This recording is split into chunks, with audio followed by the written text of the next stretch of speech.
Halo sahabat, kali ini saya akan menceritakan kisah hidup hingga wafatnya seorang sufi asal Persia bernama Maulana Jalaluddin Rumi. Sebelum lanjut, jangan lupa like, komen, subscribe, dan klik tanda loncengnya agar tidak ketinggalan update terbaru tentang serangkaian kisah lain yang kami sajikan. Nama Jalaluddin Rumi sebenarnya hanya nama julukan, sedangkan nama lengkapnya adalah Jalaluddin Muhammad bin Husain Al-Hatibi Al-Bakri. Jalaluddin Rumi adalah seorang sufi dan penyair besar yang karya-karyanya perlu dikaji secara serius, baik sebagai warisan budaya Islam Iran maupun warisan budaya dunia Muslim. Ada beberapa alasan mengapa studi tentang Jalaluddin Rumi terus dilakukan sejak dahulu kala. Pertama, karya Rumi kebanyakan berbentuk sastra Persia, yaitu berupa puisi. Dan kita tahu bahwa karya-karya semacam itu memiliki dampak yang jauh lebih langgeng dan kuat daripada karya-karya ilmiah dan teknis, seperti tesis yang ditulis dengan gaya formal dan menggunakan aturan tata bahasa yang kaku. Kedua, Maulana Jalaluddin Rumi adalah seorang sufi agung yang kebesarannya diakui, tidak hanya oleh para pemikir Muslim, tetapi juga oleh para pemikir Barat. Hal ini tentu terbukti dengan adanya pengaruh tulisan Rumi terhadap para pemikir di kemudian hari.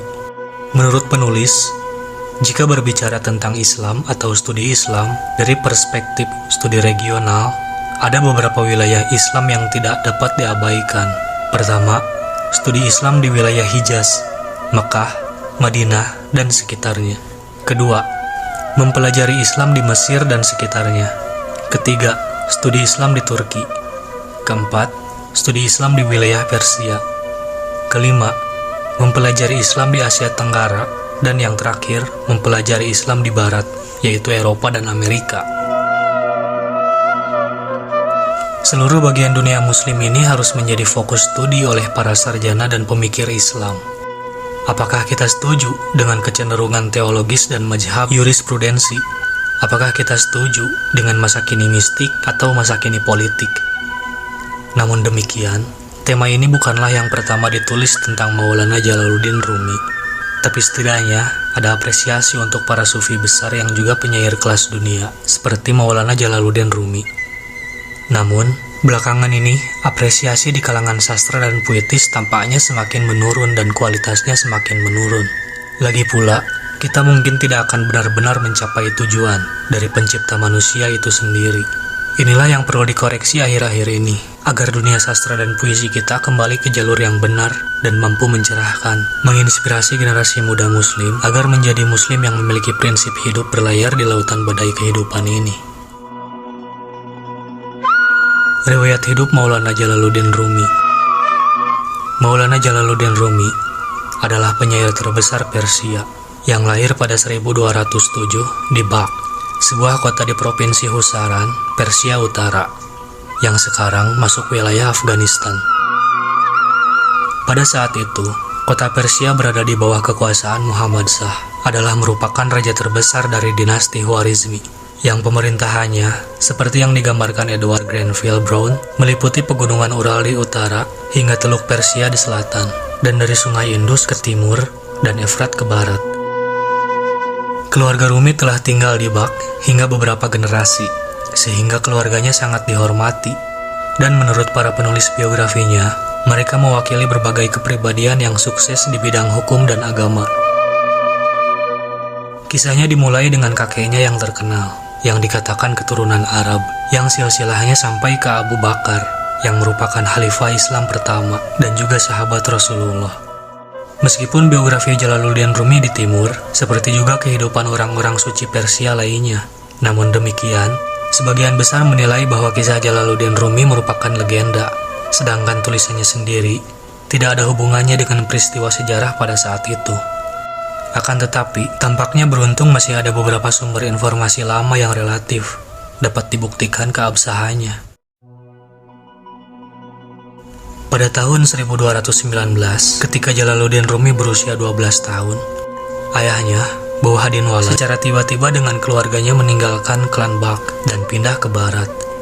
Namun demikian, Alasan kepindahan ini adalah hasil dari ilham ilahi, serta konspirasi manusia yang menurut beberapa orang menyebutnya sebagai alasan fiktif.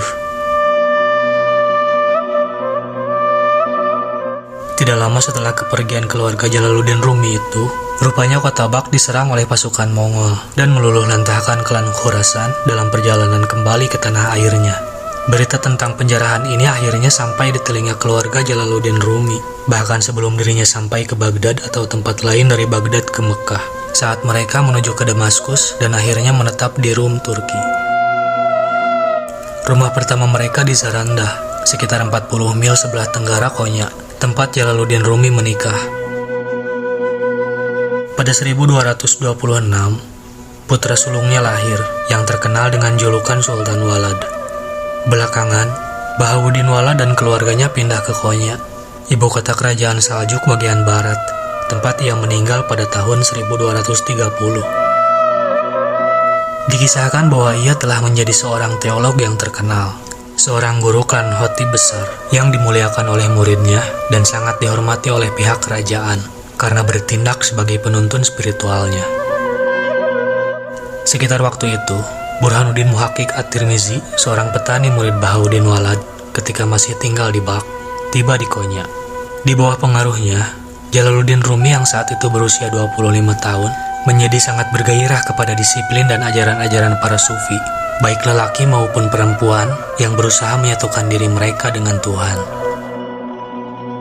Selama 10 tahun berikutnya, ia mencurahkan diri untuk meniru pirnya dan mengalami seluruh makom kehidupan tasawuf. Sehingga karena Burhanuddin wafat pada tahun 1240, maka ia memangku jabatan syekh. Sehingga dengan demikian mulailah, sekalipun mungkin tidak direncanakan terlebih dahulu, langkah untuk menciptakan persaudaraan antar murid. Dengan begitu, selain karena pribadi Rumi memang sangat menarik, juga tidak lepas dari tingkat keilmuan yang dimiliki oleh Jalaluddin Rumi itu sendiri. Sehingga lambat laun, jumlah muridnya terus bertambah. Sisa hidupnya, kata anaknya sendiri, terbagi menjadi 3 masa, yang setiap masanya ditandai oleh keintiman mistis untuk mencapai tingkat manusia sempurna, yaitu seorang dari orang-orang suci yang mencerminkan sifat-sifat ilahi, sehingga pencinta itu melihat dirinya sendiri dengan cahaya Tuhan. Dirinya dengan kekasihnya bukanlah 2, melainkan 1. Pengalaman seperti ini terbentang dalam setiap inti teosofi Rumi, yang secara langsung maupun tidak langsung mengilhami seluruh puisinya. Dalam syair naratif anaknya, yang juga seorang sufi, hal itu secara hati-hati digunakan untuk mencapai maksud yang luas karena unsur alegori. Pada tahun 1244, seorang sufi pengembara yang diketahui keturunannya dengan nama Samsuddin At-Tawrizi datang ke Konya. Dalam diri orang asing inilah Jalaluddin Rumi menemukan bayangan sempurna dari kekasih Tuhan yang telah lama dicari-carinya. Jalaluddin Rumi membawanya pulang dan mengundangnya untuk tinggal selama 1 atau 2 tahun. Mereka hidup bersama, tak terpisahkan. Bahkan, Sultan Walad saling menularkan persahabatan suci antara ayah dan Samsuddin At-Tawrizi. Itu seperti perjalanan terkenal Nabi Musa dalam persahabatannya dengan Nabi Khidir, orang bijak yang oleh para sufi dianggap sebagai penerang utama dan petunjuk jalan menuju Tuhan. Sementara itu, murid-murid Maulawi berhenti mengajar dan berhenti berbicara dengan guru. Mereka marah karena kesetiaan guru yang terus berlanjut hanya kepada Samsuddin, yang kemudian menyerang pengacau itu dengan perlakuan kejam dan ancaman berat. Akhirnya, Samsuddin melakukan perjalanan ke Damaskus, tetapi dibawa kembali oleh keberhasilan Sultan Walad yang dikirim oleh Jalaluddin Rumi untuk menemukannya. Hal itu karena Jalaluddin Rumi terganggu oleh kehilangan sahabatnya. Inilah sebabnya mengapa murid-muridnya menunjukkan penyesalan dan diampuni. Namun segera, kecemburuan mereka mulai berkobar lagi, mendorong Samsuddin untuk mengungsi ke Damaskus untuk kedua kalinya. Dan sekali lagi, Sultan Walad diundang untuk memulihkan situasi. Akhirnya, pada tahun 1247, pria tadi kenal itu menghilang tanpa jejak. Sultan Walad dengan gamblang menggambarkan kegembiraan dan luapan emosi yang melanda ayahnya saat itu. Tidak pernah sejenak pun dia berhenti mendengarkan musik dan menari. Tidak pernah dia melepaskan lelah, baik siang maupun malam. Telah menjadi seorang mufti, dia menjadi penyair. Telah menjadi seorang petapa, ia menjadi mabuk oleh cinta. Bukanlah anggur biasa, jiwa yang terang hanya meneguk anggur cahaya. Begitulah kira-kira. Di sini, Sultan Walad menyinggung Diwan Syamsi Tabriz, Firman Samsudin At-Tabrizi, kumpulan puisi mistis yang diciptakan Jalaluddin atas nama Samsudin dan didedikasikan untuk mengenang sahabat karibnya yang telah lama hilang. Baris pertama tidak menegaskannya, kecuali mungkin hanya untuk memberi kesan bahwa beberapa ahli mengatakan bahwa kesedihan yang disebabkan oleh hilangnya Samsudin At-Tabrizi mendorong Jalaluddin Rumi untuk menciptakan tarian religi khas Mevlevi dengan bagian iringan seruling bambu. Tahap berikutnya, 1252 sampai 1261. Kehidupan spiritual Jalaluddin Rumi seperti orang yang pingsan beberapa kali selama sisa hidupnya. Selama beberapa tahun setelah kematian Samsudin, ia mengabdikan segalanya untuk Salahuddin Faridun Jarkub yang merupakan penerus kekhalifahan, memberikan instruksi untuk tugas asisten pelatihan dalam upacara Ordo Mevlevi. Setelah kematian Salahuddin, sekitar 1261, puisinya menemukan sumber inspirasi baru dan berlimpah di murid lain, Husanuddin Hasan bin Muhammad bin Hasan bin Ahiturk, seorang pria yang namanya dikaitkan dengan karya terbesarnya, Matsnawi. Matsnawi menyebutnya buku Husam dan membandingkan dirinya. Dengan seruling di bibir, Husanuddin terus-menerus memainkan musik melengking yang dia buat. Selama 10 tahun terakhir kehidupan penyair, bawahan tercinta ini adalah pangerannya. Sampai kematian Rumi pada tahun 1273, yang kemudian menggantikannya sebagai kepala Ordo Mevlevi, sebuah martabat yang dia pertahankan sampai tahun 1284. Baru kemudian Sultan Walad menggantikan kedudukan tersebut. Sejak pertama kali, kisah hidup Rumi diceritakan dalam syair oleh putranya, dan penulis biografinya telah menambahkan sedikit pada cerita itu, karena kebutuhan atau nilai. Dari suku Aflaki lainnya, kita mengetahui bahwa Rumi adalah pembimbing, pemikir, dan sahabat, tidak hanya bagi Menteri Muinuddin, Parwana Gubernur Rum, tetapi juga bagi rajanya sendiri, Sultan Alauddin. Ini menunjukkan, bagaimanapun, bahwa dia dan kelompok sufinya memiliki bantuan dan posisi untuk membela diri dari serangan terhadap ajaran mereka. Penyair mengambil sikap tegas dalam pelukan kritikus arus utama, menyebut mereka orang gila, dan anjing desa menggonggong di tengah malam. Cinta mistis Plato tergoda oleh matahari. Jauh sebelum puisi Jalaluddin Rumi menyatakan bahwa dia dan Samsudin Tabriz adalah satu tubuh dengan satu jiwa. Dalam persatuan jiwa-jiwa yang penuh kasih ini, semua perbedaan hilang, hanya kesatuan esensial cinta yang tersisa, di mana yang terkasih dan yang terkasih telah menggabungkan identitas mereka yang berbeda. Soal lirik Diwan Syamsi Tabriz, Rumi tentu saja menggunakan nama Syam seolah-olah dirinya dan Samsudin sudah menjadi orang yang identik. Meskipun citra Samsudin bagi kita tampaknya material, kita tidak dapat menerima pandangan beberapa sarjana modern yang mengatakan bahwa Samsudin tidak lebih dari perwujudan kekuatan puitis dan mistik Jalaluddin Rumi. Mereka yang setuju dengan teori ini harus memperluasnya dengan memasukkan Salahuddin dan Hasanuddin dan menyiratkan bahwa Sultan Walad menciptakan 3 karakter imajiner untuk memainkan peran penting dalam kehidupan ayahnya dan dalam pembentukan Ordo Mevlevi. Orang Barat yang mempelajari Diwan dan Masnawi akan memparalelkan garis-garis ini dengan cara yang berbeda dan tidak akan mengubah romansa si penipu yang menjadi objek hasrat romantisnya akan kebijaksanaan surga dan keagungannya. Wafatnya Jalaluddin Rumi. Pada tahun 673 Hijriah atau 1273 Masehi, di wilayah Kauniyah terjadi gempa bumi yang berlangsung selama seminggu penuh. Penyebabnya karena kabar Jalaluddin Rumi sakit parah. Kerumunan orang datang kepadanya untuk meminta doa. Kemudian dia berkata, "Sesungguhnya bumi ini lapar, selalu mencari makanan, dan dia akan mendapatkannya dalam waktu dekat. Maka cobaan ini akan segera sirna dari kalian semua." Seorang teman bernama Sadruddin segera pulih. Semoga Allah memberi Anda kedamaian dan kesembuhan. Tidak ada yang bisa menyakitimu. jika tabir antara kekasih dan kekasih telah tersingkap.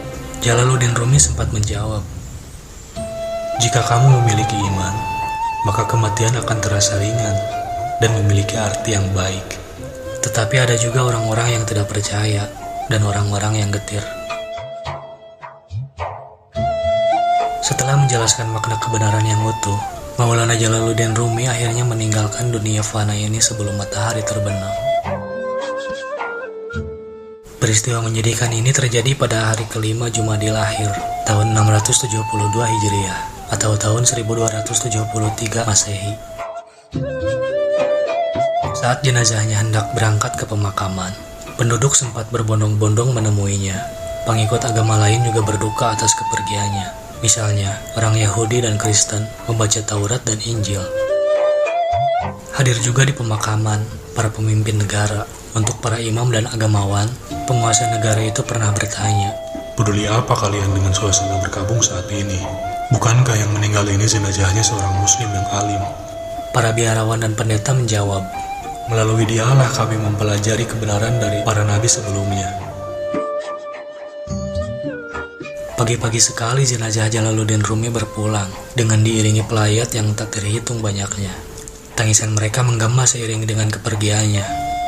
Tak heran jika arak-arakan jenazah baru tiba di lokasi pemakaman pada sore hari dan baru disemayamkan pada malam hari. Cinta Maulana Jalaluddin Rumi. Jalaluddin Rumi dalam beberapa karyanya memang lahir karena rasa cinta dan rindu yang tak terhingga kepada sang holik. Sehingga hampir setiap puisi yang lahir memiliki makna kedalaman rohani yang begitu sangat merindukan perjumpaan dengannya. Berikut beberapa contoh puisinya. Karena cinta, duri menjadi mawar. Karena cinta, cuka menjelma anggur segar. Karena cinta, keuntungan menjadi mahkota penawar. Karena cinta, kemalangan menjelma keberuntungan. Karena cinta, rumah penjara tampak bagaikan kedai mawar. Karena cinta, tumpukan debu kelihatan seperti taman. Karena cinta, api yang berkobar-kobar jadi cahaya yang menyenangkan. Karena cinta, setan berubah menjadi bidadari. Karena cinta, batu yang keras menjadi lembut bagaikan mentega. Karena cinta, duka menjadi riang gembira. Karena cinta, hantu berubah menjadi malaikat. Karena cinta, singa tak menakutkan seperti tikus.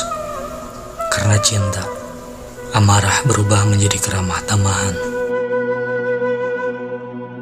Tidak hanya itu saja, tentang alam semesta bagi Jalaluddin Rumi diciptakan oleh Tuhan atas dasar cinta. Sebab cintalah yang telah mendorong Tuhan menciptakan alam, sehingga cinta Tuhan merembas sebagai napas rahmani kepada seluruh partikel alam dan menghidupkannya, sehingga berbalik mencintai sang penciptanya.